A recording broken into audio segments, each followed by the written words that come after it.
जय श्री राम। आजकल बकरी ईद की बहुत चर्चा हो रही है और इतनी चर्चा हो रही है कि पूछो नहीं।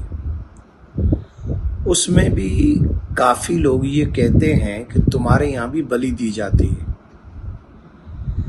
हमारे धर्म को जाने बगैर हमारे ऊपर ये आरोप लगाना गलत बात है।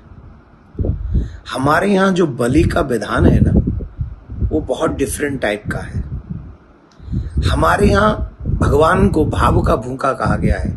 भावग्राही जनार्दना, भगवान भाव के भूखे हैं। हमारे यहाँ नारियल की बलि चढ़ जाती है, हमारे यहाँ सीताफल की बलि चढ़ जाती है, हमारे यहाँ किसी भी वस्तु पे आकार बना के उसकी बलि चढ़ा दी जाए उसे भी बलि मान लिया जाता है। एक और बात हम बता दें, जो बात लोग कुछ करते हैं, चाहे वो पशुपतिनाथ मंदिर की करते हो, चाहे एक माता जी का मंदिर है वहां की बात करते हो, तो अगर मंदिरों में भी आप जाके देखेंगे तो वहां पर भी आपने देखा होगा, मैंने स्वयं ने देखा है, कामाक्षा देवी के मंदिर में, पशुपतिनाथ के मंदिर में आप जाके देखिए, वहां पर आपको जीवित बकरे मिलेंगे।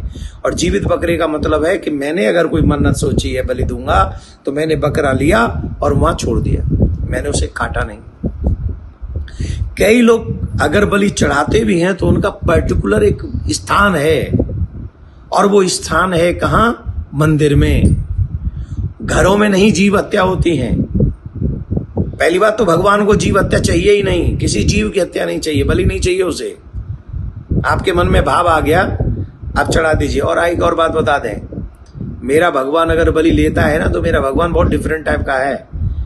हमारे इतिहास में राजा मोरध्वज की कथा आती है, आप सबने सुनी होगी, कि अपने पुत्र के ऊपर आरा चलाया था मोरध्वज ने, और भगवान श्री कृष्ण ने उसे पूरा कटवा के पुनः जीवित कर दिया था। अगर इतिहास जानते हो तो ये भी सीख लो, क्योंकि भगवान पहली बात तो बलि चाहते ही नहीं, और हमारे यहाँ बलि जो दी जाती है वो पर्टिकुलर स्थानों में, मंदिरों में दी जाती हैं, तो कॉलोनियों में नहीं दी जाती, घरों में नहीं काटे जाते, सड़कों पर रक्त नहीं बहाया जाता। तो मैं ये निवेदन करना चाहता हूं कि अगर आपको बलि देनी ही है बकरे की, पहली बात तो देनी नहीं चाहिए, पर आपका धर्म है आप दीजिए। पर धर्म है तो उसकी पर्टिकुलर एक स्थान नियुक्त कीजिए। आपकी कॉलोनी में, जिस कॉलोनी में आप रहते हैं, उस कॉलोनी में और भी लोग रहते हैं, हिंदू लोग रहते हैं, उनके बच्चे रहते हैं। वो बच्चों, तुम्हारे बच्चों को आदत हो सकती है, क्योंकि बचपन से वो देखते आ रहे हैं रक्त बहते हुए, लोगों को, जीवों को कटे हुए।